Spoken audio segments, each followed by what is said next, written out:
Hi, I'm Dr. Kevin Cheng, founder of Osana, a health service dedicated to transforming lives through prevention. Over the years, I have reflected with colleagues on what we wish people did so they can avoid pain, surgery, or developing a chronic disease.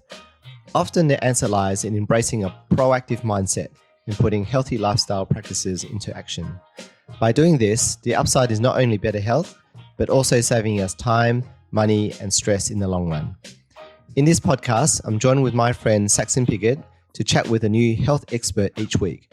We'll cover practical ways to look after ourselves, how to prevent illness, and ways we can be inspired to live well. Welcome to Prevention Hacks, the weekly conversation where we go to health experts for advice, so you don't have to.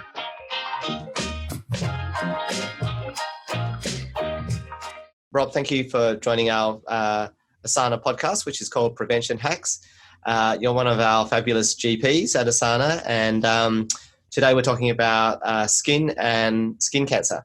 And maybe the first question is, this is a specialty interest of yours. How did you get interested in skin cancer work? Well, first, hi. Good to chat, Kevin. Like a lot of things in medicine, often you have a personal experience that drives your interest. And you might be able to tell by my accent, grew up in the UK and then moved here when I was in high school. My parents had no concept of sun protection. I've ended up with many dysplastic moles, so abnormal moles. I've had lots cut out myself. And so it's become a passion of mine to prevent that from happening again to the young people in Australia today, but also jump on top of skin cancer early because prevention is so important. That's great. And prevention is what we're all about. So how do you prevent, sun damage to your own skin, and what would you advise as practical tips? I'm always look for a tech solution, an IT solution to my problems. And one of the things I use a lot is something called the SunSmart app.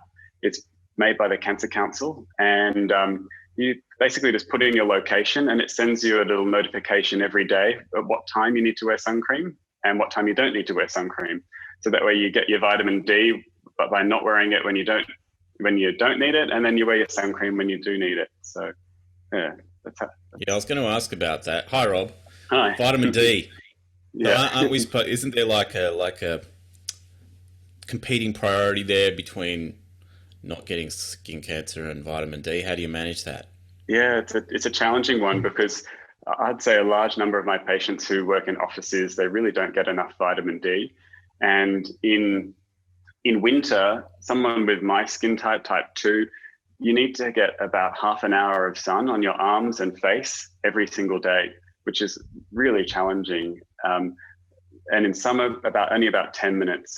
So that's why I find the SunSmart app really helpful, because I know that today before 9:20 a.m. I don't need to wear sun cream and I can get my sun exposure and get my vitamin D. But after 9:20, I need to put sun cream and hats on and be protected.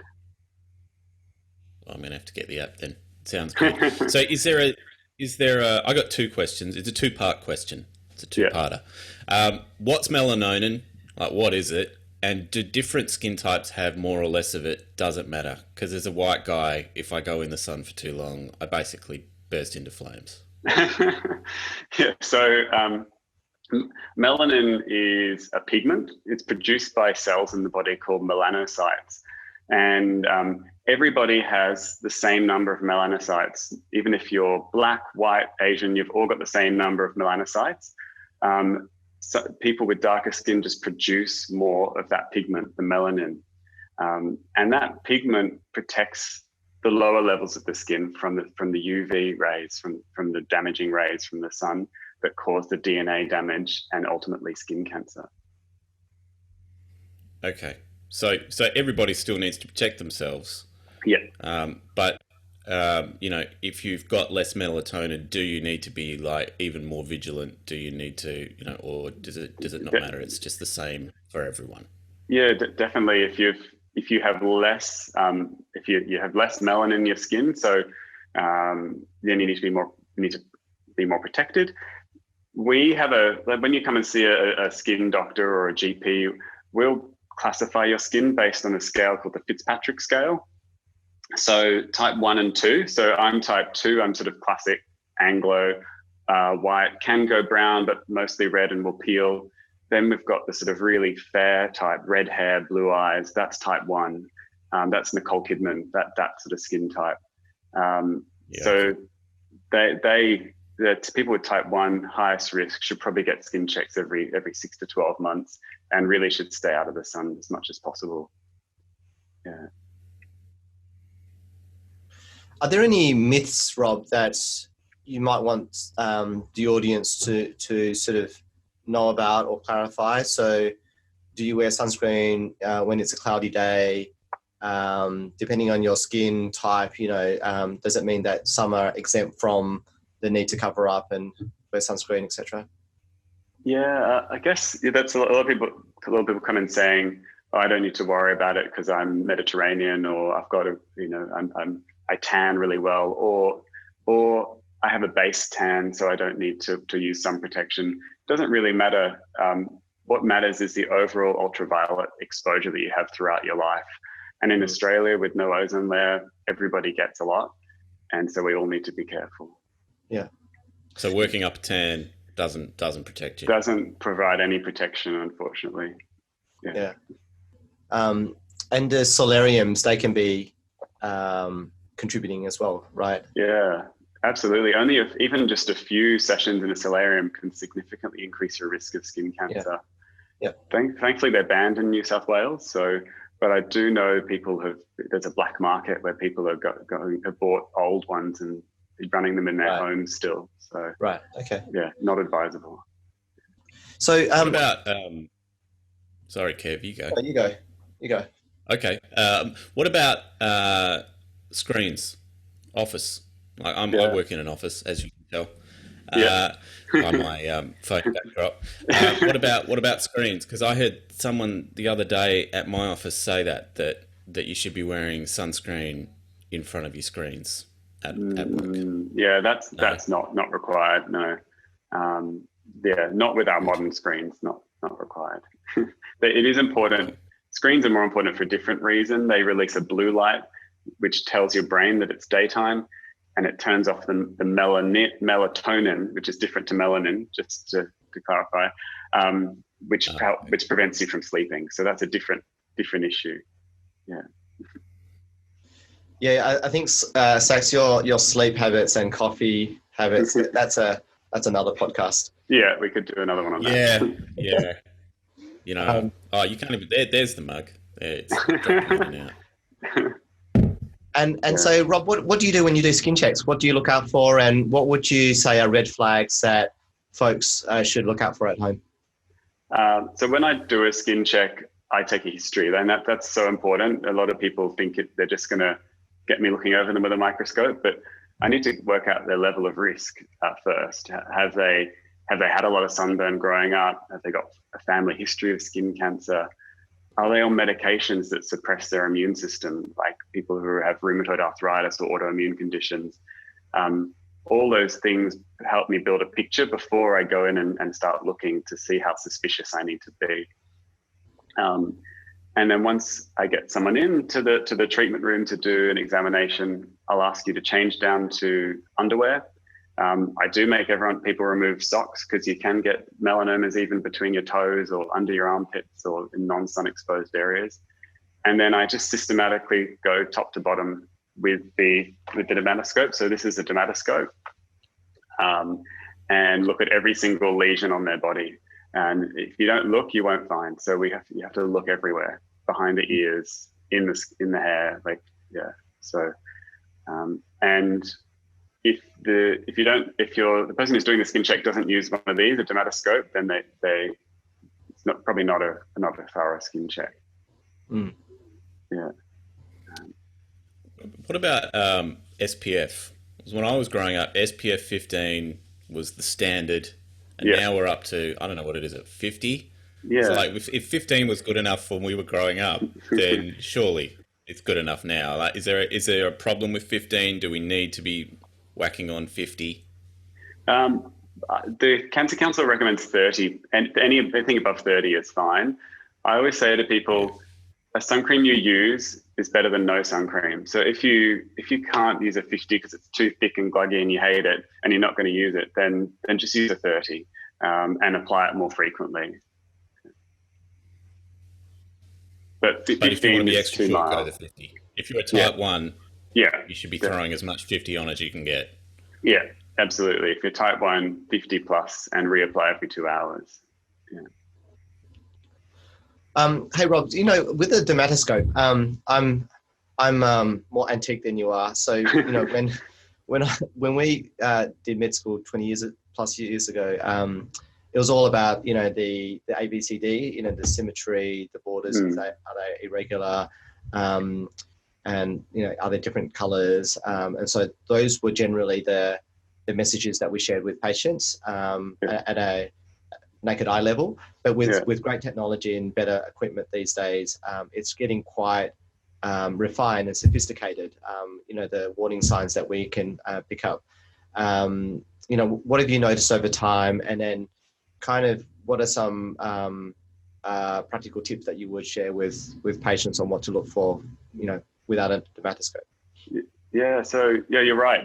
Technology is improving significantly and really developing in this space. I think the dermatoscope's probably only been in wide use for the last 10 to 15 years.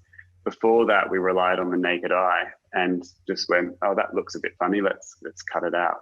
The big benefit of the dermatoscope is it's significantly reduced the number of spots we have to remove. So it really increases accuracy and really increases, reduces the number of moles we have to remove, which is great.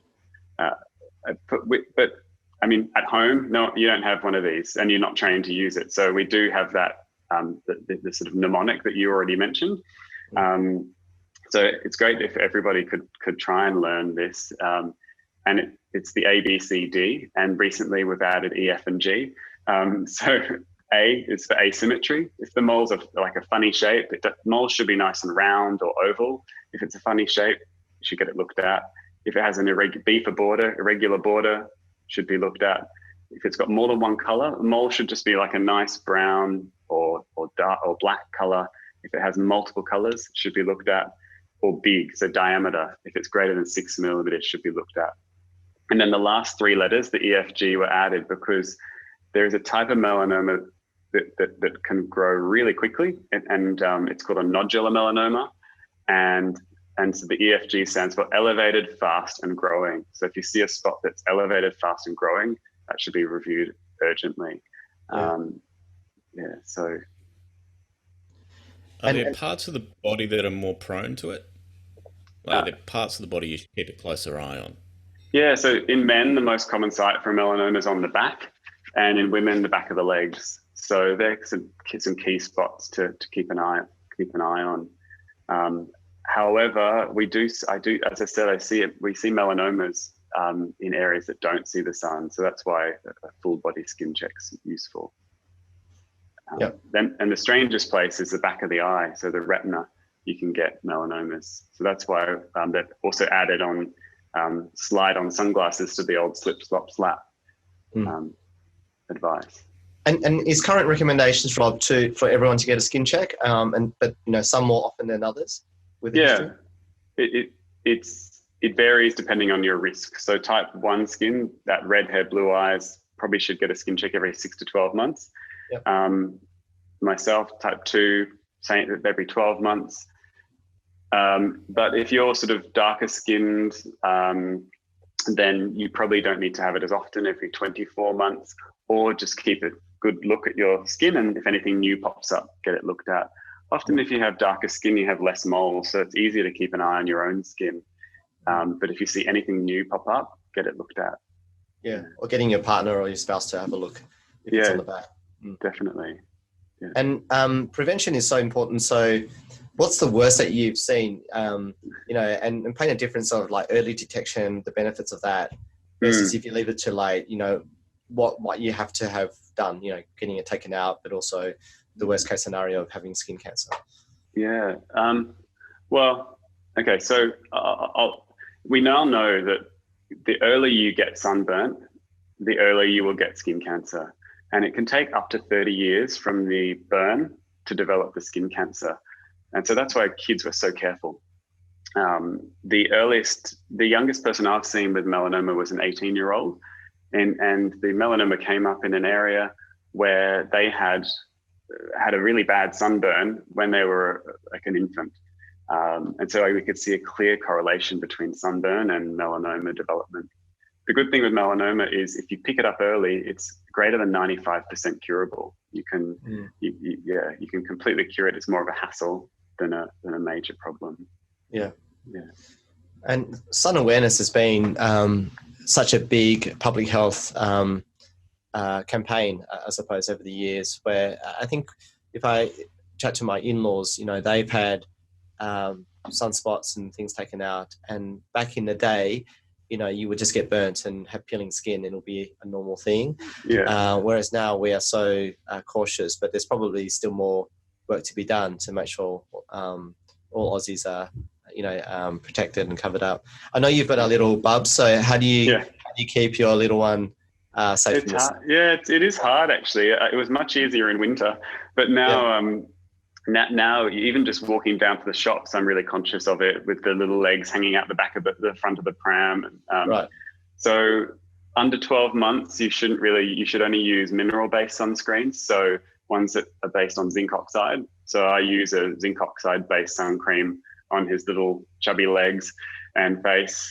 Hats. I've been trying to get him to wear sunglasses, but getting an 8-month-old to wear sunglasses is a challenge. Yeah, good luck. Yeah. Yeah.